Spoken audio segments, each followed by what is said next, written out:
오늘 함께 보실 말씀은 로마서 10장 14절부터 21절까지 말씀입니다. 로마서 10장 14절부터 21절까지 말씀 제가 봉독하겠습니다. 그런즉 그들이 믿지 아니하는 일을 어찌 부르리요? 듣지도 못한 일을 어찌 믿으리요? 전파하는 자가 없이 어찌 들으리요? 보내심을 받지 아니하였으면 어찌 전파하리요? 기록된 바 아름답도다 좋은 소식을 전하는 자들의 발이여 함과 같으니라. 그러나 그들이 다 복음을 순종하지 아니하였도다. 이사야가 이르되 주여 우리가 전한 것을 누가 믿었나이까 하였으니 그러므로 믿음은 들음에서 나며 들음은 그리스도의 말씀으로 말미암았느니라. 그러나 내가 말하노니 그들이 듣지 아니하였느냐? 그렇지 아니하니 그 소리가 온 땅에 퍼졌고 그 말씀이 땅 끝까지 이르렀도다 하였느니라. 그러나 내가 말하노니 이스라엘이 알지 못하였느냐? 먼저 모세가 이르되 내가 백성 아닌 자로서 너희를 시기하게 하며 미련한 백성으로서 너희를 노엽게 하리라 하였고, 이사야는 매우 담대하여 내가 나를 찾지 아니한 자들에게 찾은 바 되고 내게 묻지 아니한 자들에게 나타났노라 말하였고, 이스라엘에 대하여 이르되 순종하지 아니하고 거슬러 말하는 백성에게 내가 종일 내 손을 벌렸노라 하였느니라. 아멘. 오늘도 복된 날입니다. 주 안에서 믿음으로 승리하는 하루가 되시기를 주님의 이름으로 간절히 축복합니다.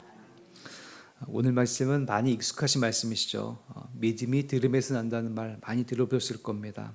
이 말이 굉장히 중요한 말이고 참 맞는 말입니다. 우리는 잘 들어야 되고 그 듣는 것은 말씀이어야 됩니다. 그리고 그 들음에서 믿음이 난다는 것을 아마 우리 권사님들은 다 경험하셨을 것입니다. 그런데 이 로마서의 맥락은 잘 들으라는 말보다는 이 잘 들으는 것이 이렇게 굉장히 귀한데 잘 듣지 않는 이스라엘이 거부했다, 이런 어떤 맥락으로 계속 이어지고 있습니다.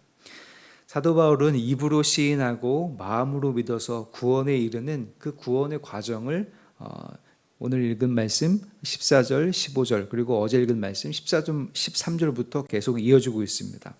13절 말씀을 보면 주님의 이름을 부르는 자가 구원을 얻을 것이다, 그러니까 부르심에 대해서 이야기를 하고 있고요. 14절에 보면 그 주의 이름을 부르는 것 앞에는 믿음이 전제되어 있다고 말하고 있습니다. 즉 믿음이 있어야지 주님의 이름을 부를 수 있다는 것이죠.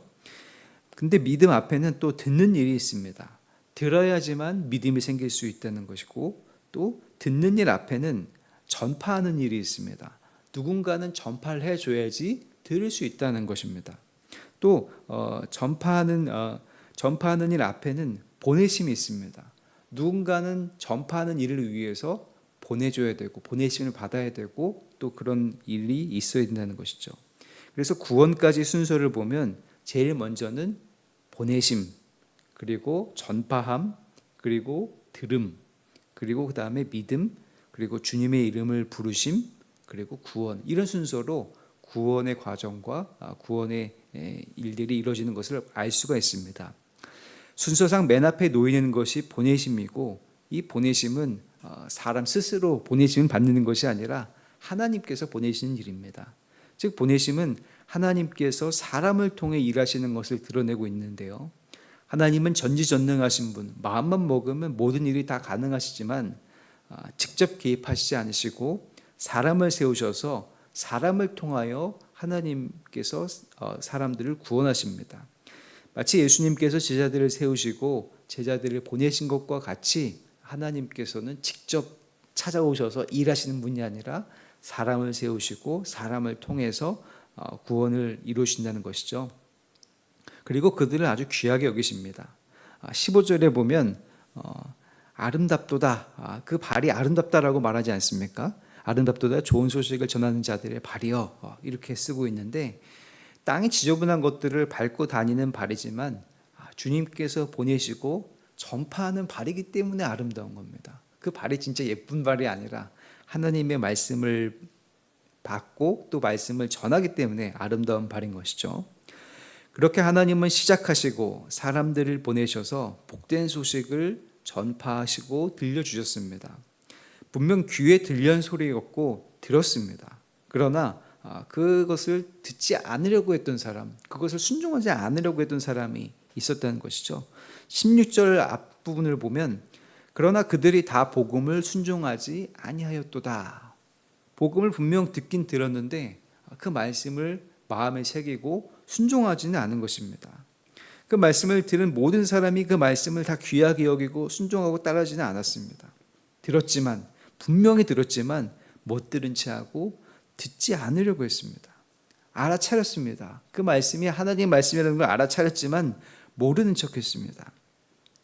18절 말씀을 보면 모든 만물에게 들려주셨고 보내주셨고 여러 기회를 통해 들려주셨지만 거절하고 듣지 않았다라는 것을 알려주고 있고요. 19절에 보면 이방인들에 대한 시기, 하나님을 제대로 알지 못하는 이들에 대한 화가 난 것을 보면 분명히 듣긴 들었다라고 하는 것이죠. 그리고 20절에 보면 찾지도 않은 이들, 구하지도 않은 사람들이 하나님을 보고 만났다라는 겁니다.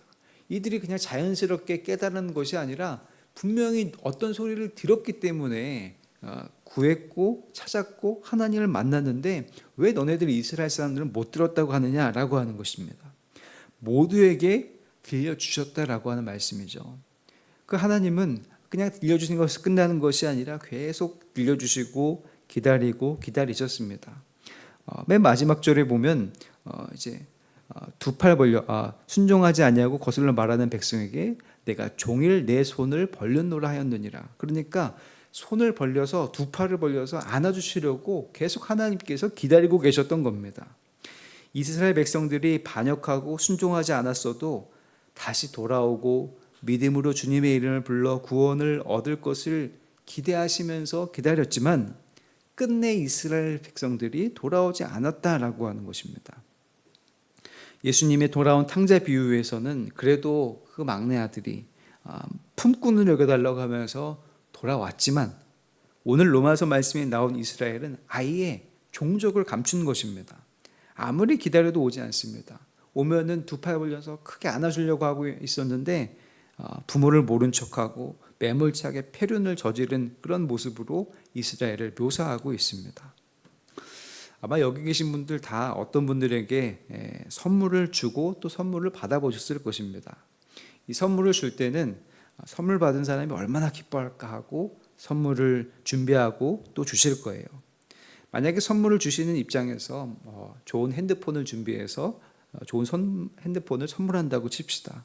이 핸드폰으로 통화를 잘하고 연락을 잘했으면 좋겠다, 잘 쓰면 좋겠다, 혹은 예쁜 옷을 선물하신다면 이 옷을 입고 더 예뻐지고 더 멋있어지면 좋겠다, 이런 것들을 기대하시면서 선물을 준비하고 또 아마 주실 것입니다.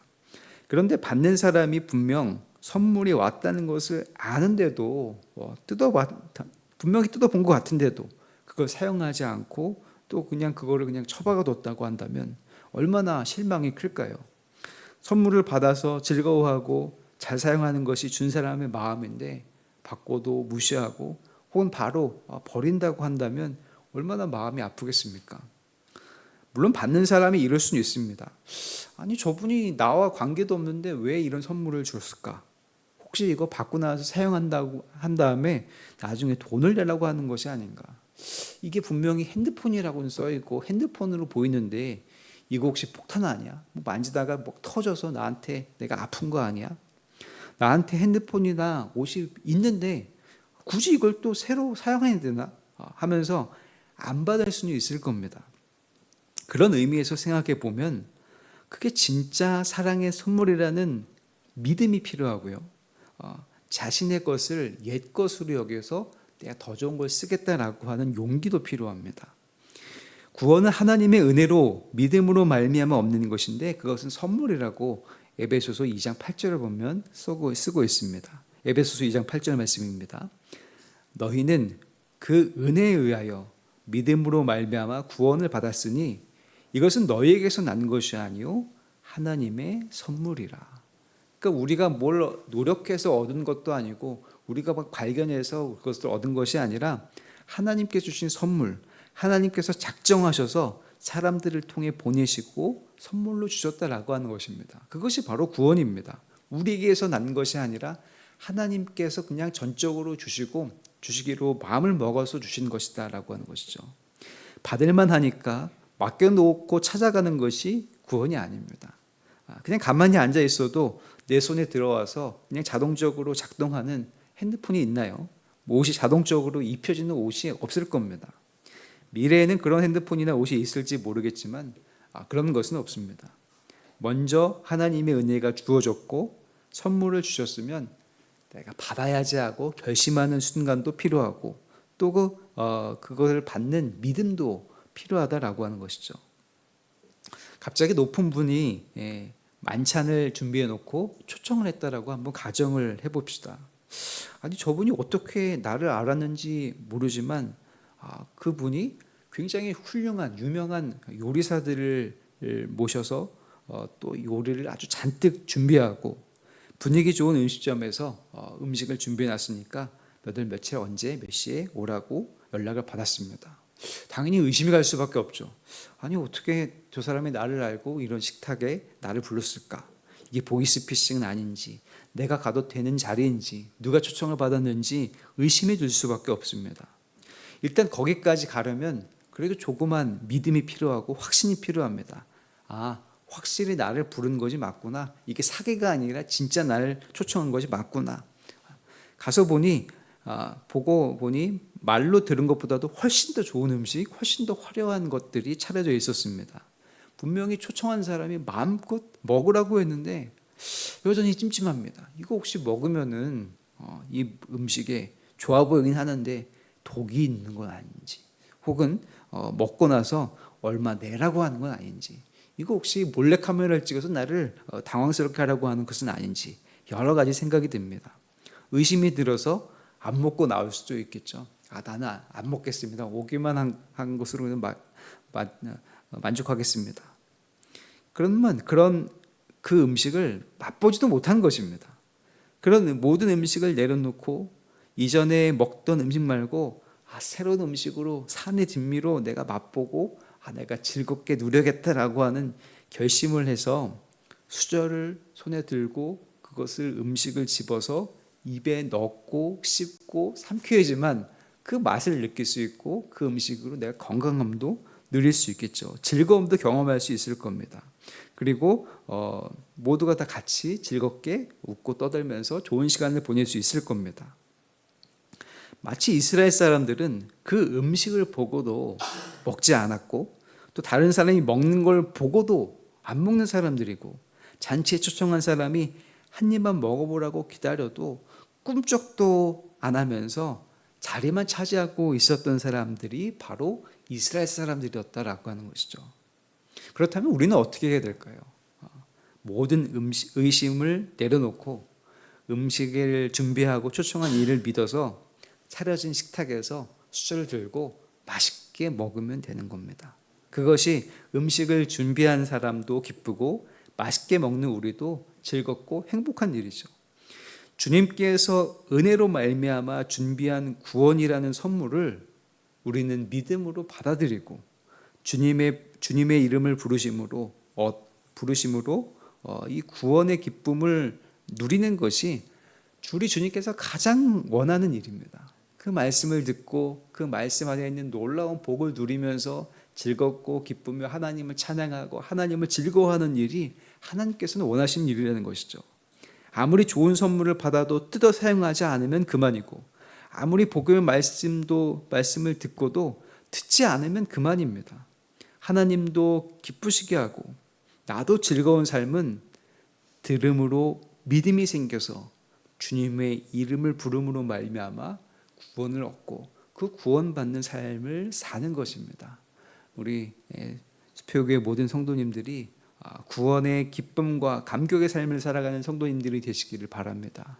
주님께서 주신 놀라운 은혜가 있습니다. 그 은혜를 분명히 들으셨고 또 그 들으심으로 말미암아 믿음이 생기셨을 텐데 그런 어떤 구원의 삶, 그 구원으로 말미암아 즐거워하고 기뻐하며 하나님께서 나를 생각해 주셔서 이런 구원을 허락해 주셨구나라고 즐거워하고 감사하며 찬양할 수 있는 그 구원의 풍성한 삶을 살아가시는 모든 분들이 되시기를 주님의 이름으로 간절히 축복합니다.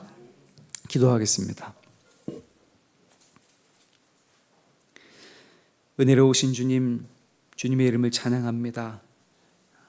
주님, 돌이켜보면 우리도 겁냈었고 또 믿지 못했었고 하나님을 부인했었는데 하나님 믿음으로 말미암아 살고 보니 하나님께서 이 선물로 준비해 주셨고 우리는 그 은혜를 누리며 그 구원의 감격을 누리면 되는 거였는데 하나님 믿지 못했고 또 의심했던 우리들의 삶을 용서하여 주시옵소서.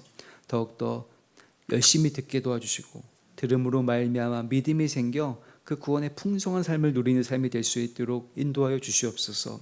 우리 수표교교회가 그 구원의 풍성한 삶을 누리는 많은 이들이 모여서 함께 하나님을 즐거워하고 기뻐하며 찬양하는 교회가 될 수 있도록 주님 인도하여 주시옵소서. 하나님, 우리 수표교회 정말 믿는 사람들이 날로 늘어갈 수 있도록 도와주시옵고 이 수표교회에서 예배할 때마다 하나님을 만나고 하나님을 기뻐하는 일들이 나타날 수 있도록 주님 인도하여 주시옵소서. 세워주신 담임 목사님 기억하여 주셔서 성령의 충만한 능력을 더해 주시옵고 말씀을 대언하실 때마다 하나님의 놀라운 뜻이 깨달아지는 역사 일어날 수 있도록 인도하여 주시옵소서. 세워주신 부목사님들, 전도사님들에게도 동일한 은혜를 더하여 주시옵소서.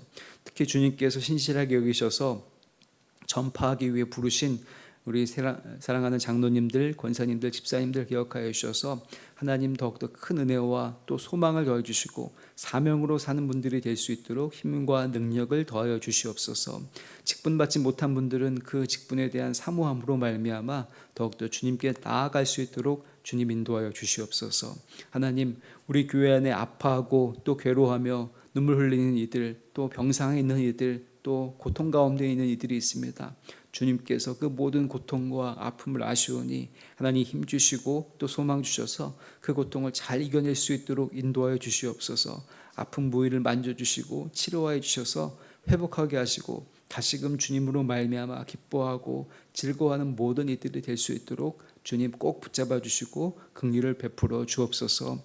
하나님, 우리 교회 다음 세대들이 있습니다. 주님 기억하여 주셔서 어렸을 때부터 하나님을 알고 예수님을 주로 고백할 수 있도록 인도하여 주시고 하나님, 이번 주일에 온 세대 예배를 드립니다. 하나님, 모든 세대들이 모여서 함께 예배할 때 서로가 서로를 위해서 기도하고 또 서로를 아끼고 사랑하는 역사가 일어날 수 있도록 주님 인도하여 주시옵소서.